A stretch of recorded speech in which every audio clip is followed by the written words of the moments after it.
Good morning, everyone. My name is Shivani Tyagi, your current affair teacher, and this is a beautiful morning to start with today's current affair. And as usual, appreciate yourself that you are standing here reading current affairs, coming out from all the negatives that might be going through your mind. But again, you are here working towards your UPSC and examination preparation. So with this positive thought, we are going to start with today's current affair. Now let's see what our first headlines of today's is telling to us. So it says that Iran targets commercial ships, global energy concerns mount. Okay. So as I told you, you'll be seeing this Iran and Israel conflict for a few months more, right? And when we talk about these conflict, you have to basically see that what are the changes we are basically going through. ठीक है? किसी की comment या फिर किसी की ideology पर you do not have to focus on. ठीक है? चलो अभी फोकस करते हैं कि exactly good morning. So let's focus कि exactly क्या situation चल रही है. So, a Thai cargo ship named Mayuree Naree was attacked, while sailing toward this Kandla port, right? So, ये जो ship थी travel कर रही थी through one of the, most important sea route, जिसका बारे में मैं बहुत बता चुकी हूँ, Strait of Hormuz, right? तो इस journey के दौरान में this ship was, struck by this projectile attack, right? And basically it caused a fire on board also, ठीक है? तो अभी situation क्या हुई है? यहाँ पर इस attack में क्या हुआ है? The ship basically caught the fire and crew members were basically forced to abandon the path of the vessel. ठीक है. अब ये जो ओमानी नेवी थी यहाँ पे basically 20 crew members को rescue किया है and 3 crew members were reported missing, right? तो now if we are talking about these things, इसका मतलब ये है this is something to be concerned about. ठीक है. Now अगर हम बात करें कि इंडिया का रिएक्शन क्या रहता है, India responded strongly through the ministry of external affairs. तो एग्जैक्टली क्या किया है? So if we talk about India, India responded to this, right? And India stated that, commercial shipping should never be targeted in war, right? क्योंकि ऐसे attacks क्या करेंगे? They will basically endanger these innocent civilian sailors, right? और उसके साथ साथ में this is, something to be worried about for the Indian citizens as well, ठीक है? So if we talk about this movement at this time, ठीक है? India ने exactly ये बोला है कि there is a need to protect global sea routes और उसके साथ साथ में maritime safety का भी हमें जो है ध्यान देना पड़ेगा, right? This is the reaction that we got from this incident, ठीक है? तो जो अभी कंफ्लिक्ट चल रहा है ईरान का, राइट, और वेस्टर्न कंट्रीज का, राइट, ये और ज्यादा सीरियस हो गया है क्योंकि बहुत सारे attacks, right, these counter attacks, right, which are happening in this region is something to be concern about, ठीक है? You can think of this like two sides, right, they are continuously hitting back at each other, right, और ये जो situation है और ज्यादा dangerous होती जा रही है, right? Now if we exactly talk about ये जो अटैक हुआ है कार्गो शिप पर, right, so this is something we are worried. क्यों? क्योंकि this cargo ship, right, which is carrying goods, right, was attacked. So this is not just small incident that we are talking about, ठीक है? It is a larger military tension, ठीक है, जो इस region में अभी हो रही है. उसके साथ साथ में what you have to understand, drone attacks. So Iran reported launched drones also, ठीक है? Now when we talk about this, तो यहाँ पर जो है drones भी मिले हैं and it is a important incident because drones were seen on the Dubai International Airport also, ठीक है? Saudi Arabia में देखने को मिले हैं, right?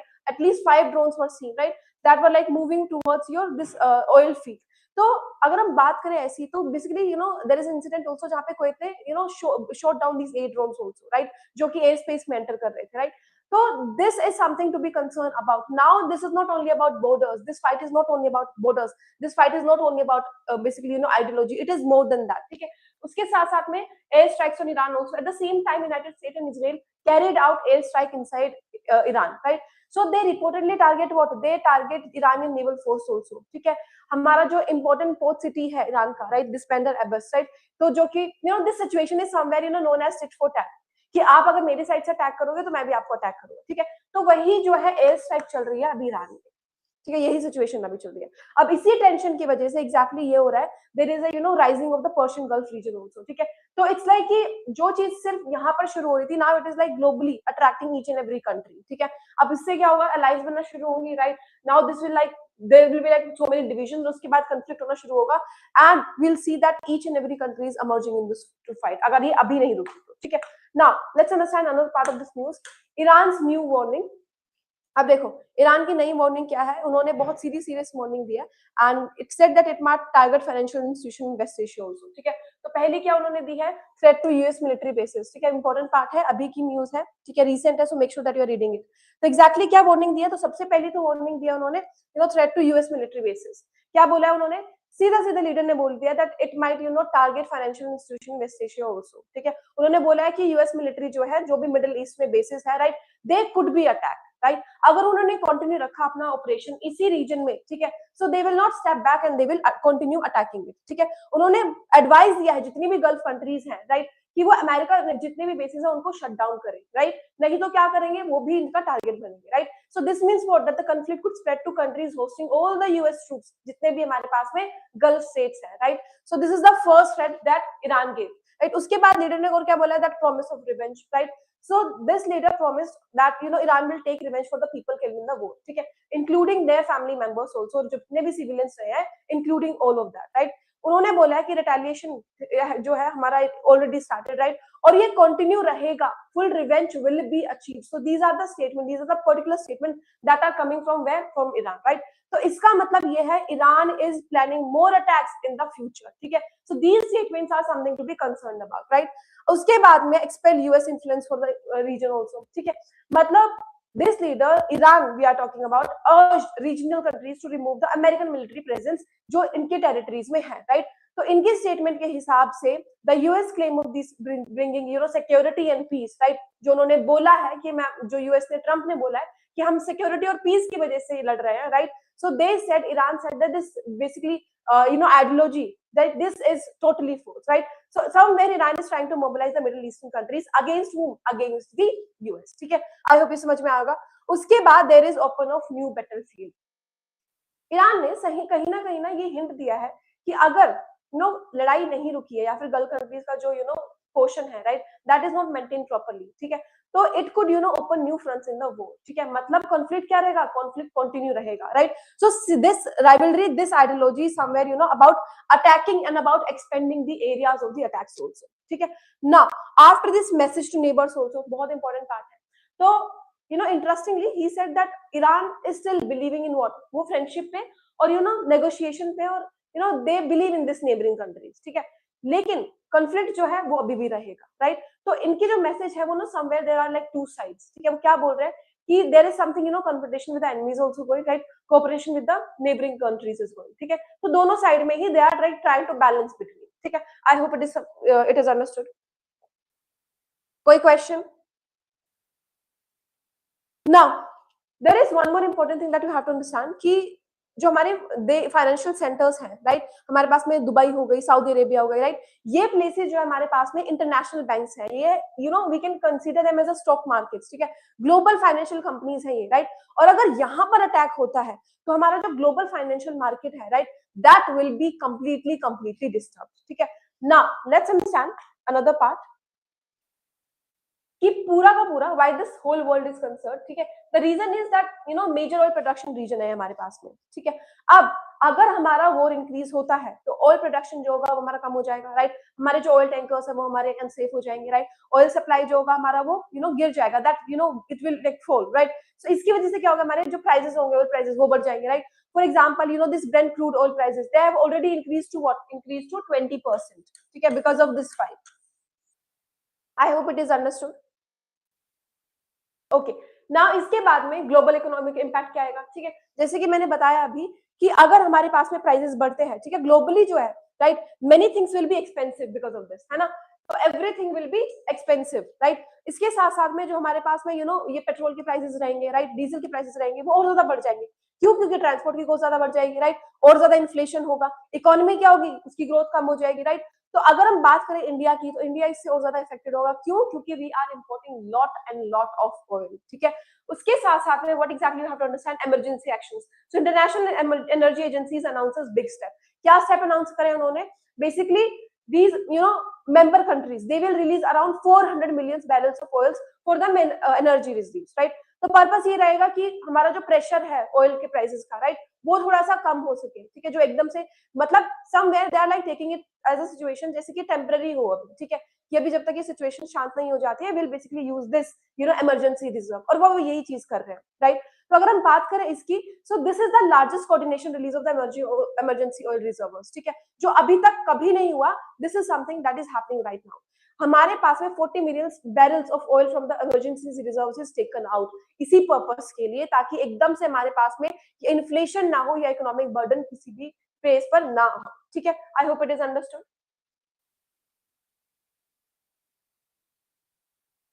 तो what did we understand from this कि जो कंफ्लिक्ट अभी चल रहा है right between Iran and western countries, ये और ज्यादा डेंजरस हो रहा है राइट. क्यों? क्योंकि यहाँ पे जो रीजन है they control a larger part of the world oil supply right. और अगर यहाँ पे कोई भी टेंशन होती है right, if it is affecting us right, तो ग्लोबल जो प्राइसेस है they will rise, financial market will collapse right, और हमारा वर्ल्ड इकोनॉमी जो है वो कहीं ना कहीं बहुत ज्यादा सफर करेगा. I hope this news is understood to you कि अभी हमारे पास में क्या क्या चेंजेस हैं. चलो, with this let's move to one question, और फिर उसके बाद में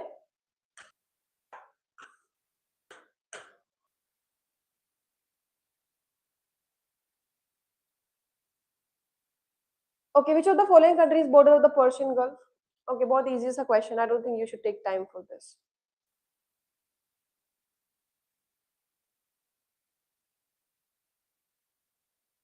अब तक आंसर्स पोर्टल पर और अब तक आंसर्स चैट बॉक्स में आ जाना चाहिए था, क्योंकि बहुत बहुत इजी आंसर है.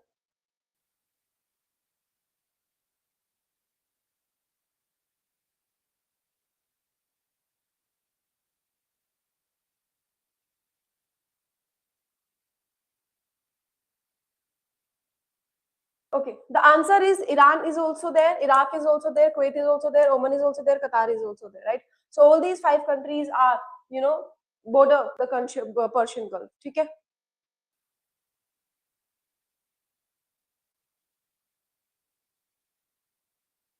चलो, with this let's move to another news of today, which says holding up half the sky in India's farm. ठीक है, बहुत इंपॉर्टेंट न्यूज है.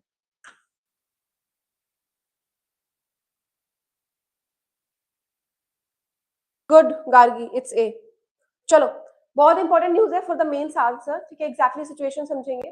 तो imagine a village in India early in the morning. ठीक है, और अभी you know the sun is just has risen and woman wakes up right, and before everyone is waking up she is there right. She cooks for the food for the family right, sends children to school and then walks to the field right. And in the field she is, you know, basically planting seeds also, removing weeds also, harvesting crop also right, and you know feeding kettles also, और उसके साथ साथ में is collecting water, और उसके साथ साथ में is basically collecting all the firewoods also. ठीक है, तो मतलब वो पूरा दिन काम करती है when it comes to her right. But government is basically, you know, according to the government list right, the farmer name right written is often her husband only, या फिर उनके फादर इन लॉ का नाम आता है right. So this is the reality that we are going to talk about today. बहुत ही important concept है for mains answer, do not skip it at any cost right. तो ये रियलिटी है आज की, you know, about the millions of women working in Indian agriculture right.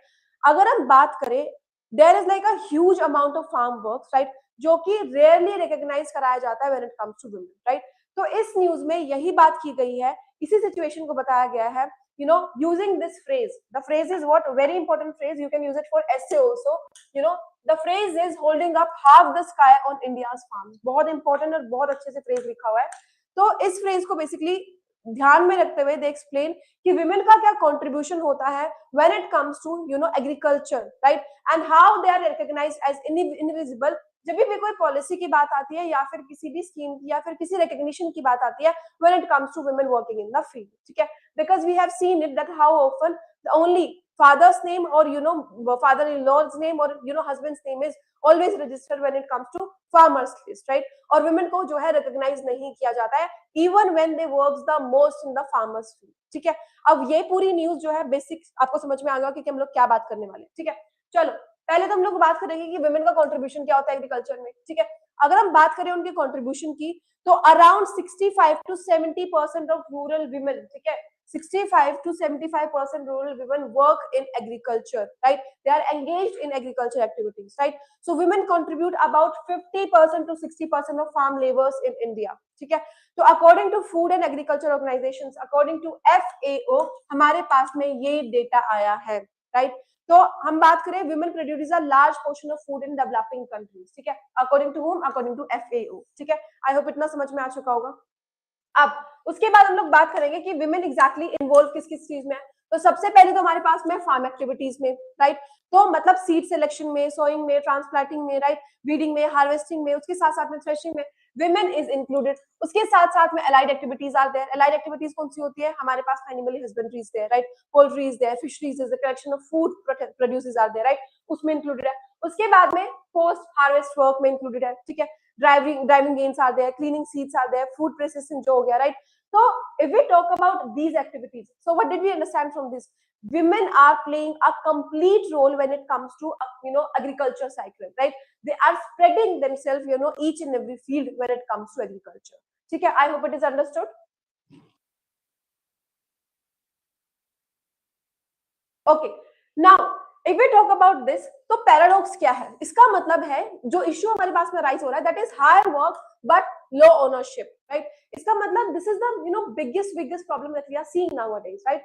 बिना land ownership के, right, women can not easily accept, ठीक है। अगर देखो सिचुएशन ये है कि अगर हम बात करते हैं कि रिकग्निशन की, तो जब भी विमेन का नाम आता है तो या तो उनको सेकेंडरी मान लिया जाता है, right, even when they are basically giving this much of attention, this much of time, this much of effort, right, when it comes to women in agriculture, right. उसके साथ साथ में इतनी ज्यादा प्रॉब्लम हो रही है, this is creating what, this is creating structural inequality, ठीक है। यूपीएससी का कीवर्ड है, make sure that you are writing it down, ठीक है। क्या क्रिएट कर रहा है? स्ट्रक्चरल इनइक्वालिटी जो है हमारे पास में क्रिएट कर रहा है, राइट।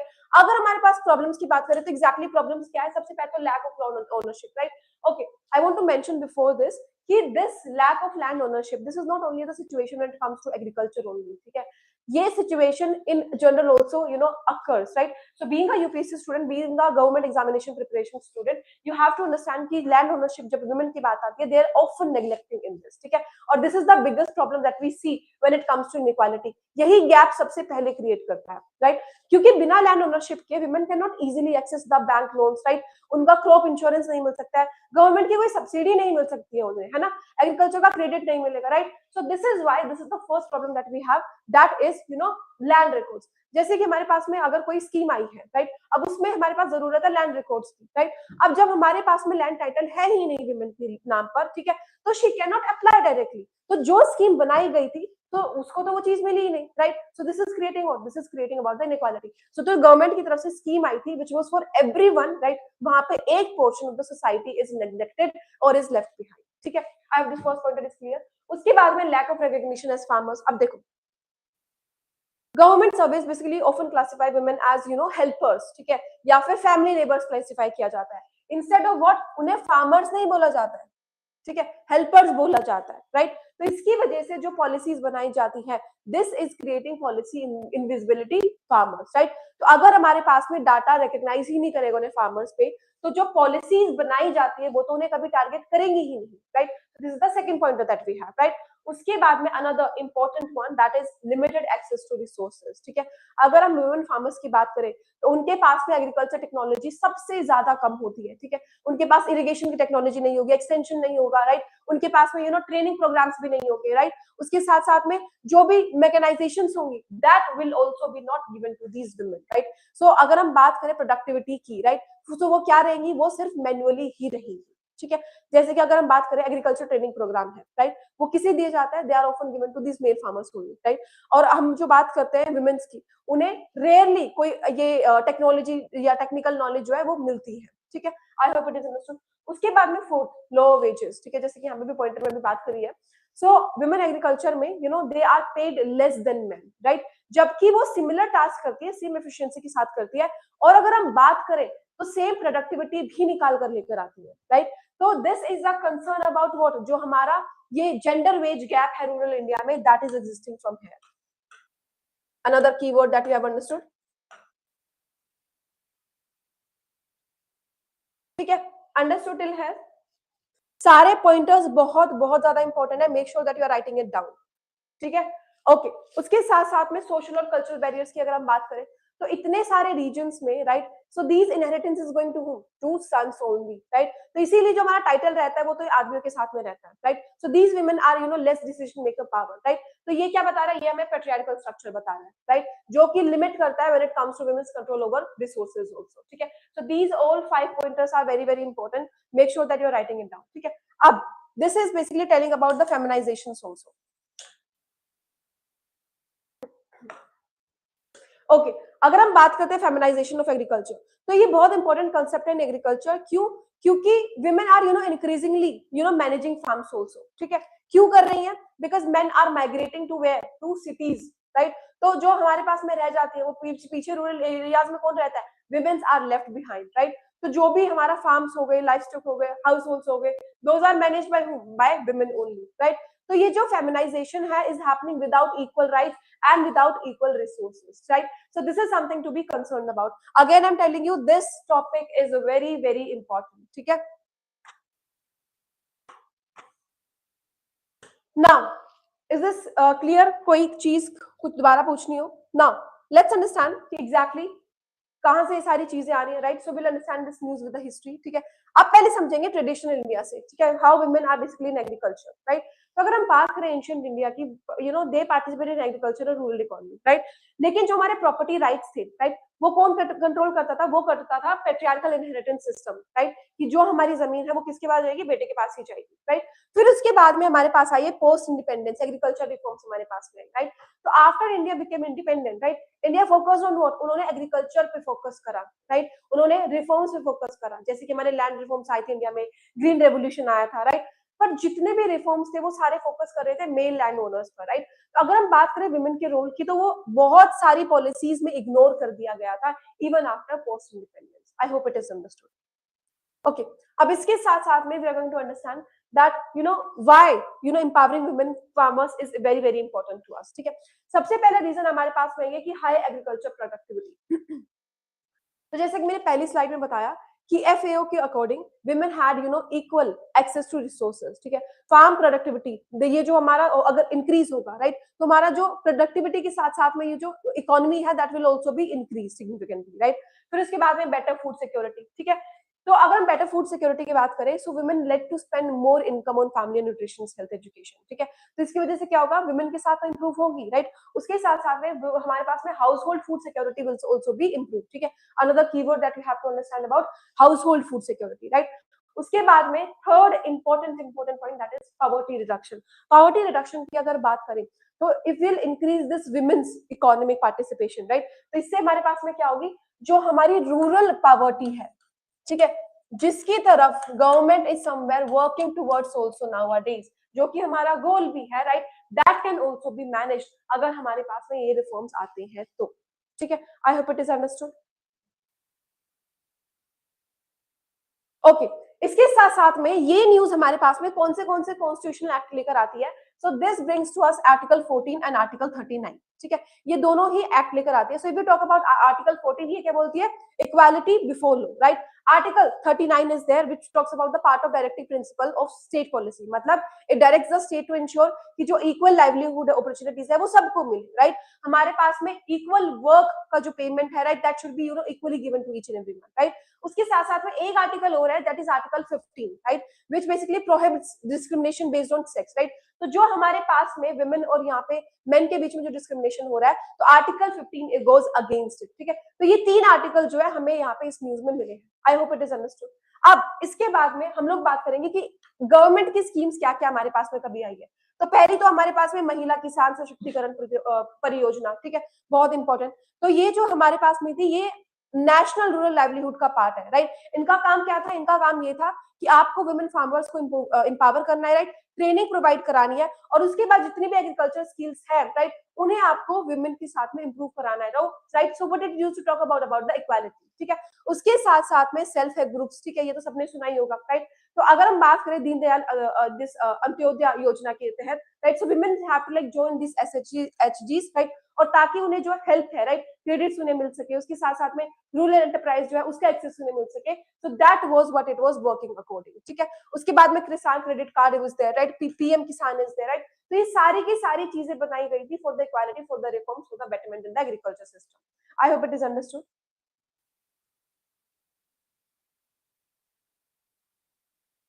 इसमें से एक भी पॉइंटर ऐसा नहीं है which is not relevant to UPSC, right? PYQs में if you will go through these keywords, if you will go through these key pointers, ठीक है, और इसके साथ साथ में डेटा के अकॉर्डिंग भी एक एक क्वेश्चन तुम्हें यूपीएससी का प्रीलिम्स में हमेशा इस स्लाइड से मिलेगा ही मिलेगा, राइट। तो मेक श्योर जो भी मैंने पॉइंटर्स लिखवाया है that are important for mains, right. उसके बाद में जो जो डेटा मैं लिखवा रही हूँ that is important for your prelims also, right.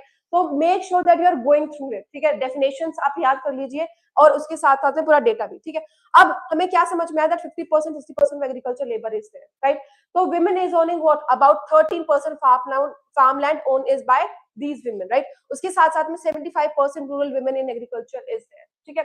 तो मतलब ये नंबर क्या हाईलाइट कर रहे हैं कि जेंडर गैप एग्रीकल्चर में चल रहा है, ठीक है। आई होप ये डेटा समझ में आ गया होगा। अब बात करेंगे हम ग्लोबल पर्सपेक्टिव की, ठीक है। So this idea of women supporting agriculture, ये जो is captured by this quotation, जो फ्रेज ने कैप्चर किया that women holds half the sky, right।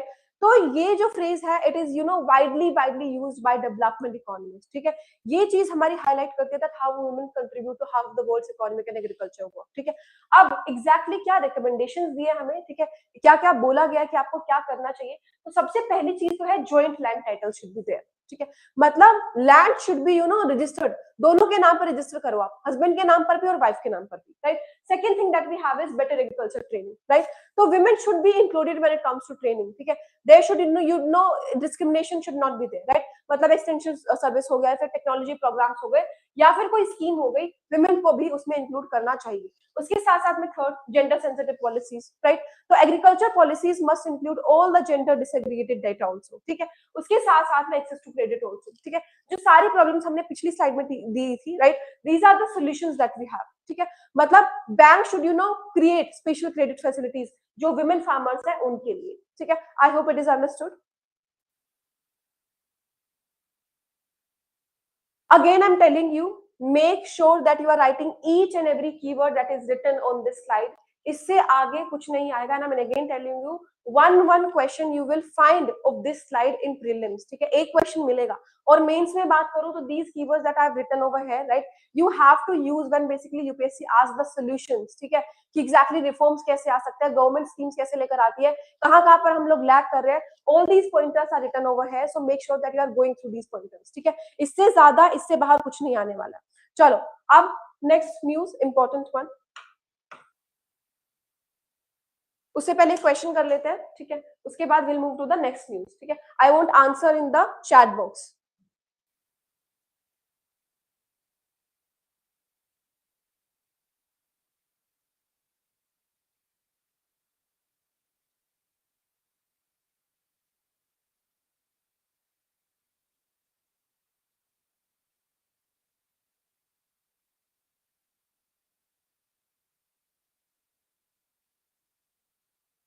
Okay, so with reference to self-help groups in India, consider the following statement: SHGs help women access microcredit.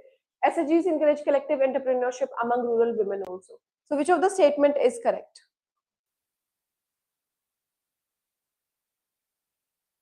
बिल्कुल tough नहीं है, अभी समझाया मैंने 2 minute पहले। तो अगर हम बात करें इनकी, तो SHGs आर स्मॉल ग्रुप्स, ठीक है। Usually we talk about 10 to 20 women जो कि they basically save money together and this group can give small loans to this member, या फिर वो ले सकती है from the banks, right. So ये हेल्प करता है वुमेन को उनका माइक्रो क्रेडिट लेने में, right, even if we don't have this collateral, ठीक है। So statement 1 is correct, right. After statement 2 talks about SHGs encourages collective entrepreneurship among rural women also, ठीक है। तो ये भी बिल्कुल सही है, क्योंकि जो हमारे स्मॉल बिजनेसेस है, राइट, जैसे कि डेयरी फार्मिंग हो गया, हैंडीक्राफ्ट हो गया, फूड प्रोसेसिंग हो गया, राइट। तो ऐसे प्रोग्राम जैसे कि हमारा नेशनल रूरल लाइवलीहुड मिशन है, जिसके बारे में मैंने अभी बताया था, राइट, वो प्रमोट करता है ऐसे कलेक्टिव एंटरप्रेन्योरशिप को, right. So this is also correct. So the correct option that we have is C, that is both 1 and 2, ठीक है। समझ आ गया यहाँ तक? चलो अब इसके बाद में दूसरी इंपॉर्टेंट न्यूज, ठीक है। A seismic decision or revision to India's earthquake zoning rollback. Okay.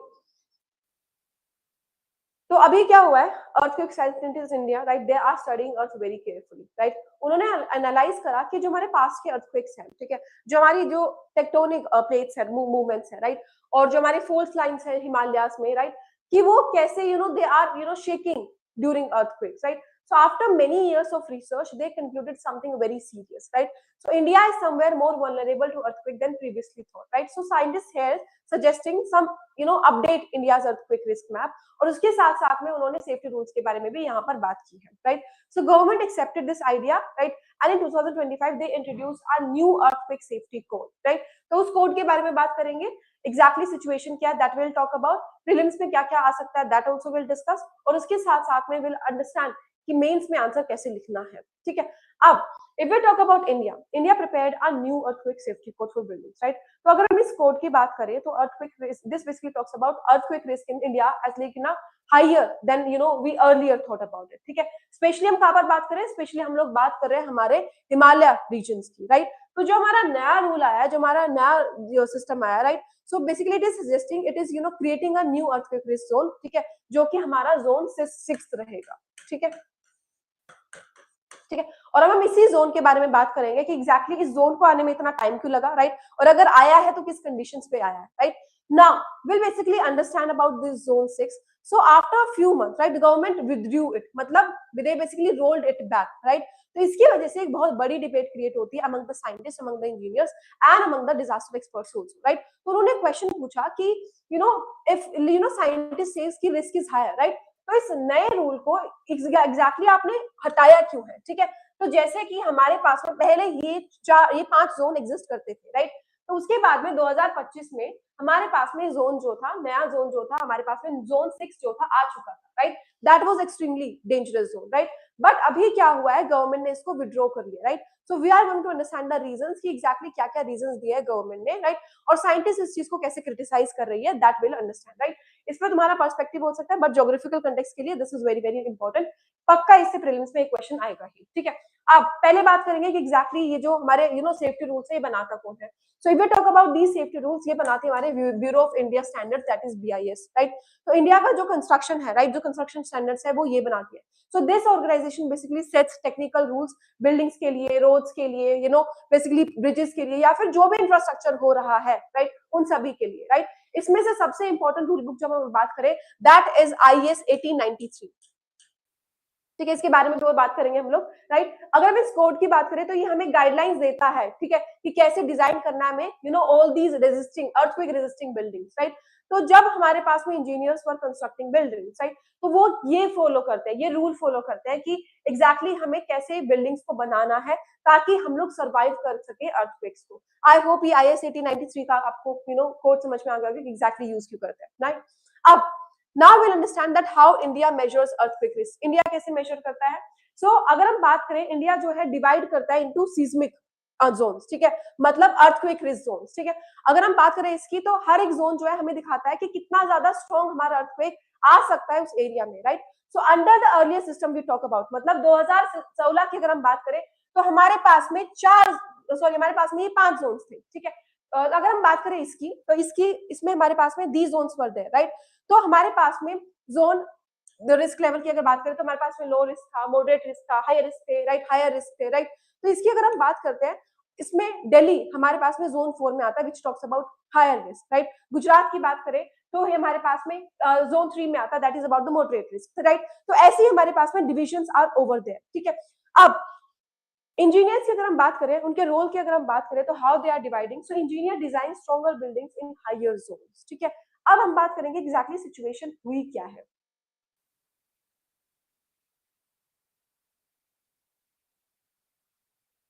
तो देखो, अगर हम हिमालयस की बात करें तो वो डेंजरस क्यों कंसीडर किए जाते हैं, ठीक है? अभी जो हम जोन 6 की बात कर रहे हैं तो एग्जैक्टली उसकी जरूरत क्या पड़ी है? तो scientist basically said that Himalaya region is extremely dangerous, ठीक है? बहुत ज्यादा डेंजरस है अर्थक्वेक्स के लिए। पहले समझेंगे कि एग्जैक्टली अर्थक्वेक वाला सिनेरियो है क्या। So first of all you have to understand that these are the steps कि हमारे पास में एग्जैक्टली ये फॉर्मेशंस कैसे होती है, ठीक है? Now there is a step 1 that is earth is made of big big pieces, पहले तो ये समझना पड़ेगा, right? The surface of earth is not one solid piece, right? जो हमारे पास में ये बनती है, it is made of huge moving pieces जिनका नाम है हमारा टेक्टोनिक प्लेट्स, ठीक है? ये टेक्टोनिक प्लेट्स हमारी मूव करती हैं, ठीक है? They slowly slowly moves, right? तो जब हमारे पास में ये दो प्लेट्स है, this Indian plate and this Eurasian plates, right, they are slowly and slowly moving, उसके बाद में हमारे पास में आता है step 2, that is plates collides, ठीक है।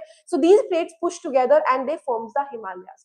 Now we talk about this, right. So millions of years ago, the Indian plates moved, north, right? And they hit what? They hit this Eurasian plates, ठीक है। यहाँ पे इन्होंने hit करना शुरू करा, राइट। जब हमारे पास में दोनों प्लेट्स पुश करती है अगेंस्ट ईच अदर, राइट, तो जो हमारे पास में लैंड है इट क्रम्बल्ड, और इसकी वजह से क्या होता है, इट रोज अपवर्ड, ठीक है। तो ये ऊपर की तरफ प्रेशर की वजह से जाती है, right. So this is why this Himalayas are basically the result of what, because of this giant crush, these Himalayas are creating। जब इन दो प्लेट्स के बीच में ये प्रेशर क्रिएट होता है तब हमारे पास हिमालयाज आते हैं, right. Now there is a step 3 also, ठीक है। Now this pressure building that we are talking about, plate gets stuck and huge pressure builds underground, ठीक है। तो अगर हम आज की बात करें, जो कोलिजन हम बात कर रहे हैं, this collision is not stopping, ठीक है। अगर हम आज भी बात करें तो ये जो कोलिजन है वो अभी भी हो रहा है। So plate is somewhere moving about 5 centimetre every year, right, towards what, towards this Eurasian plates, right. So this is about the speed कि कितनी उससे चल रही है, right. So the plate are still pushing against each other, right. उसके बाद में we are talking about the sudden release. अब अगर हम बात करते हैं प्रेशर की, राइट, ये जो प्लेट्स है, right, they slide smoothly, right. तो इसकी वजह से जो हमारा प्रेशर है, right, that because of this friction it stays there. So this plates keep pushing each other but they can not move, right. तो इसकी वजह से जो हमारा प्रेशर है वो बिल्ड होता रहता है अंडरग्राउंड में ही, राइट। तो इस बिल्डिंग की वजह से, इस प्रेशर की वजह से वो एकदम से क्या होता है, it bend like a ruler, right. तो जितना ज्यादा बेंड होता रहता है एकदम से उतनी टेंशन बिल्ड होती है, और जैसे ही हमारे पास में वो टेंशन बिल्ड होती है तो जो हमारा टेंशन बिल्ड होता है that result into what, into earthquake, ठीक है। I hope it is understood. उसके बाद में दिस स्टेप 5 कि हमारे पास में जो सडन रिलीज होगा वो क्या क्रिएट होगा, उसकी वजह से अर्थक्वेक क्रिएट होगा, राइट। तो जब हमारा प्रेशर जो है, ये जो यहाँ पे प्रेशर क्रिएट होता है वो इतना सडन हो जाता है, इतना स्ट्रॉन्ग हो जाता है, तो जो हमारे पास में रॉक्स है, राइट, दे ब्रेक और दे स्लिप, राइट। तो इस सडन मूवमेंट की वजह से हमारे पास में बहुत ज्यादा ह्यूज अमाउंट में एनर्जी रिलीज होती है, right. And this energy travels through the ground and it cause what, it cause shaking, right. और इस शेकिंग को हम क्या बोलते हैं, शेकिंग को बोलते हैं earthquake. I hope it is understood कि एग्जैक्टली बिल्ड कैसे होता है। अब ये तो हमारे पास में बेसिक स्टोरी थी। चलो अब एग्जैक्टली विल अंडरस्टैंड कि why the Himalaya region is very dangerous, ठीक है। So scientist says that the Himalaya में face a very large earthquake in the future and they call it a great Himalayan earthquake, ठीक है। Now अगर हम बात करते हैं what scientist are telling to us कि ये basically it could like reach to magnitude 8 या फिर उससे ज्यादा भी जा सकता है on the Richter scale we are talking about, right. और अगर हम बात करें पास्ट एग्जांपल्स की तो हमारे पास में बहुत ही ज्यादा डिस्ट्रक्टिव एग्जांपल्स है when it comes to earthquake, ठीक है। जैसे कि हमारे पास में 1934 में Bihar Nepal earthquake was there, magnitude was 8.1, ठीक है। उसके बाद में 2005 का Kashmir earthquake, we all remember that. 2015 का हमारा नेपाल अर्थक्वेक, ठीक है, इसमें भी इतने ज्यादा प्रॉब्लम्स हुई थी, right. So these disasters are causing thousands of death, massive destruction यहाँ पर होती है, राइट। और इसके साथ साथ में सबसे बड़ा कंसर्न, राइट, मासिव डिस्ट्रक्शन तो होती है, राइट, ह्यूमन रिसोर्स भी जाता है, इकोनॉमिक बर्डन भी हमारा यहाँ पर क्या होता है, क्रिएट होता है, right. I hope it is understood.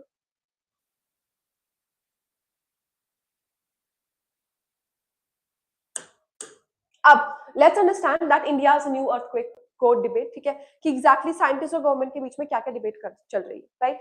So we talk about this.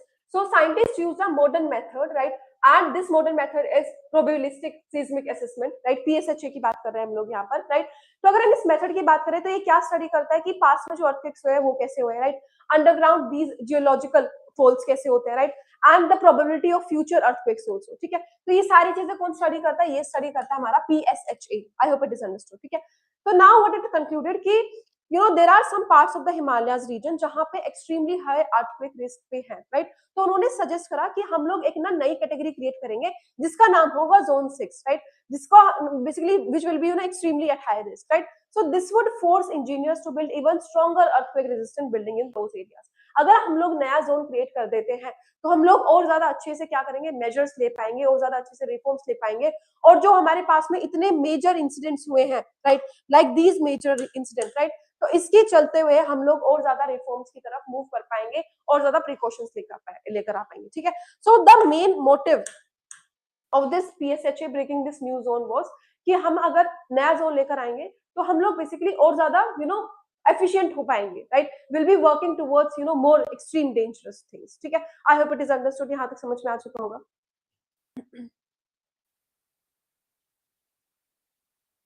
Okay, अब एग्जैक्टली अगर हम बात करें कि इस नए अर्थक्वेक कोड को एग्जैक्टली चाहिए क्या था, so the new building rule IS 1893 was prepared by the bureau of Indian standards, right. तो अगर हम इसकी बात करें तो ये बनाया किस लिए गया था, तो यहाँ पर सबसे पहली चीज ये थी कि stronger building design should be there, right. मतलब building should be design so that they can handle earthquake vibrations, ठीक है। मतलब अर्थक्वेक के टाइम पर if ground is shaking, right, if a building is weak, तो प्रॉब्लम हो सकती है, या तो क्रैक होगी या फिर कोलैप्स हो जाएगी, राइट।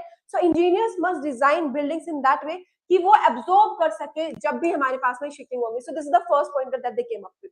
उसके बाद में deeper foundations. Now what is deeper foundations? So a foundation is the part of of a building that goes inside the ground, right. तो इस नए कोड ने ये सजेस्ट करा कि आप इस फाउंडेशन को basically it should go deeper into soil. क्यों? क्योंकि अगर हमारा डीपर फाउंडेशन रहेगा तो इसकी वजह से हमारी बिल्डिंग जो रहेगी वो और ज्यादा स्टेबल रहेगी when earthquake will be there, ठीक है।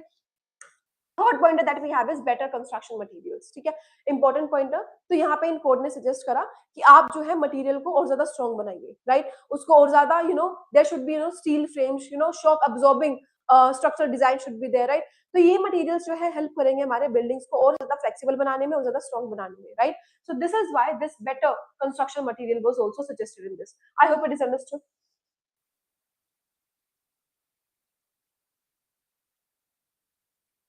ओके, नाउ लेट्स अंडरस्टैंड कि एग्जैक्टली गवर्नमेंट ने रोल बैक क्यों करा, why they basically took this another zone, ठीक है। तो many government minister and infrastructure agencies were worried about cost with three major concerns, ठीक है। उन्होंने तीन मेजर कंसर्न्स दिए, ठीक है। पहला हमारे पास में था हायर कंस्ट्रक्शन कॉस्ट, राइट। मतलब अगर हमारे पास में stronger material design are used, मतलब हमारी जो बिल्डिंग्स होंगी that will be become around 20% more expensive, ठीक है। तो हमारा 20% एक्सपेंसिव हो जाएगा, इसलिए पहला रीजन है कि उन्होंने विड्रॉ करा। दूसरा एक्सपेंसिव इंफ्रास्ट्रक्चर प्रोजेक्ट, ठीक है।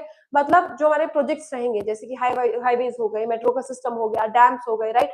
तो वो हमारे पास में 50% और ज्यादा कॉस्टली हो जाएंगे, ठीक है। This is the second reason that they give to us, right. So this will increase what, हमारा बर्डन हो जाएगा गवर्नमेंट के बजट पर, राइट। तीसरा रीजन स्लोअर कंस्ट्रक्शन, ठीक है। मतलब if we are talking about the stronger engineers, right, तो इसके लिए हमें जरूरत किसकी पड़ेगी, हमें पड़ेगी और ज्यादा टेस्टिंग की और ज्यादा डिजाइन की, राइट। उसके साथ साथ में सेफ्टी चेक्स की भी बहुत ज्यादा जरूरत पड़ेगी। और ये जो अगर हम बात करें, this is the slow working we are talking about, right. हमारा जो प्रोजेक्ट रहेगा this will slow down the infrastructure project also, right. तो इन्हीं की वजह से this is the concern that government decided कि चलो हमारा जो ये नया जोनिंग सिस्टम है उसको हम विड्रॉ करेंगे, right, and will continue with the zone that was given to us in 2016 earthquake code, ठीक है। अब इन पॉइंटर्स को देख के तुम्हारे दिमाग में आ रहा होगा कि चलो ठीक है, इकोनॉमिक बर्डन की तुम लोग बात कर रहे हो, डेवलपमेंट की तुम बात कर रहे हो, इंफ्रास्ट्रक्चर की बात कर रहे हो, but what about the human resource, है ना। This question might have like come into your mind, it should, being a UPSC student you should ask this kinds of questions when it comes to measurements, ठीक है। जब भी government ऐसा कुछ करती है you should ask this questions. अब now let's understand that why scientists are worried, ठीक है। so many earthquake experts they disagreed with this decision, ठीक है, और होना भी चाहिए, ठीक है। अब एग्जैक्टली बात ये है कि उन्होंने बोला है कि ये जो नए अर्थक्वेक है, राइट, वो बेसिकली हमारा जो बेस है वो हमारे पहले के डाटा के बेसिस पर है, राइट। बट अभी हमारा जो लेटेस्ट साइंटिफिक डाटा है दैट इज टेलिंग अस कि और ज्यादा सीरियस प्रॉब्लम आने वाली है, राइट। अगर हमारे पास में stronger safety rules are not use तो हमारी बिल्डिंग्स क्या होगी, कोलैप्स हो जाएंगी ड्यूरिंग अर्थक्वेक्स, राइट। तो इसीलिए मैनेजमेंट करना बहुत ज्यादा जरूरी है, ठीक है। अर्थक्वेक रिस्क की अगर हम बात करें तो it is very very dangerous, ठीक है। Around 59% if we talk about, ठीक है, कितना 59% जो हमारा डिस्ट्रक्शन है दैट इज इंडियन नंबर, ठीक है। तो this is moderate to high we are talking about, ठीक है। और 80% अगर हम बात करें तो of India's population lives in these areas. तो मेजर सिटीज हमारे पास कौन कौन सी, हमारे पास दिल्ली है, हमारे पास देहरादून है, हमारे पास में ग्वालियर है, Srinagar is there, right. So these are the cities which are something to be concerned about, right. अब cities vulnerable क्यों है, why are these cities vulnerable, why, because they face higher danger, right, because of poor building qualities, illegal constructions बना दी जाती है, right। और उसके साथ साथ में the another major incident is about the population density, ठीक है, वो इतनी ज्यादा हाई रहती है। I hope it is understood. उसके साथ साथ में बाकी कंट्रीज क्या कर रही है, बहुत सारे मेजर्स किए हैं, राइट। और अगर हम इंडिया की बात करें तो India basically faced dangerous in previous time also, ठीक है। हमारे पास में बहुत सारे इंसिडेंट हैं जहां पे हमारे पास में वी सो रिसेंटली कि कहां कहां पर प्रॉब्लम्स आई थी। अब डिजास्टर मैनेजमेंट की बात करें इंडिया में तो after many disasters, right, India improved it's disaster system, ठीक है। बहुत सारे इंस्टीट्यूशंस बनाए गए जैसे कि हमारे पास में disaster national disaster management is there, right, NDMDA is there, right. तो It works on earthquakes, it works on the preparedness, about the strengthening all the rules and regulations, इस चीज पर काम करती है, राइट. अब अगर हम बात करें बाकी कंट्रीज की, तो they are building strict buildings, right, और रूल्स भी अच्छे से बना रहे हैं, जैसे कि जापान की बात करें, कैलिफोर्निया की बात करें, यूनाइटेड स्टेट की बात करें, right. So they are designing these sway, right, जो अर्थक्वेक में यूज हो सके instead of collapsing, right. So experts are basically telling to us कि हमें जो है स्ट्रेंथ करने चाहिए जितने भी हमारे अर्थक्वेक सेफ्टी रूल्स हैं उनको, right. So this news basically tells to us कि कितना कितना ज़्यादा ज़रूरी है when it comes to safety. So this is the criticism. This is somewhere the problem that we are facing between what? Between experts and between government. I hope it is understood. देखो, जब भी हम ऐसी news की बात करते हैं ना, तो you will have a pointer, ठीक है. क्यों? क्योंकि गवर्नमेंट ने ऑलरेडी ये वाले रीजंस दिए of these economic reasons, right. And what experts are saying कि वो बेसिकली डेटा के साथ में आ रहे हैं, right. And in the previous examples also we have seen कि कितना ज्यादा प्रॉब्लम हमें देखने को मिला है, राइट. हमारे पास में ऑलरेडी एग्जांपल्स हैं, right. By looking at this, right, this might be coming in your mind कि अगर इतनी ज्यादा प्रॉब्लम्स है तो what these scientists are saying, right, we should work towards it. But if we look at the government's concern, already we are facing lots and lots of crises, ठीक है. इतना ज्यादा क्राइसिस हम फेस कर रहे हैं. Our goal towards development, towards infrastructure, we are lacking behind it. उसके बाद में इकोनॉमिक बर्डन हमारे पास चल ही रहा है इरान और इसराइल की वजह से, राइट. और अगर हम ऐसे रिफॉर्म्स लेकर आते हैं तो इकोनॉमिकली बर्डन होगा. But there is another concern that these scientist and you and I also are coming up with कि ह्यूमन रिसोर्स को कैसे मैनेज करोगे, राइट. हम भी तो रिसोर्स ही है, हम भी तो अगर देखें तो इकोनॉमिकली हम भी तो जरूरी है, राइट. अगर आप लोग ऐसे करो तो अगर जाके फ्यूचर में बात करें तो इकोनॉमिकली बर्डन ही देगी वो चीज. जब भी हमारे पास में कोई नेचुरल डिजास्टर आता है, लॉन्ग टर्म में वो अफेक्ट करता है हमारी इकोनॉमी को, right. So we should take measures against it. This things might be coming in your mind. Now with this we'll end today's class, and there is one question that you have to write down the answer in the chat box, and for the PDFs will be attached in the comment section. And till then, thank you so much for joining, and we'll see you tomorrow at the same time.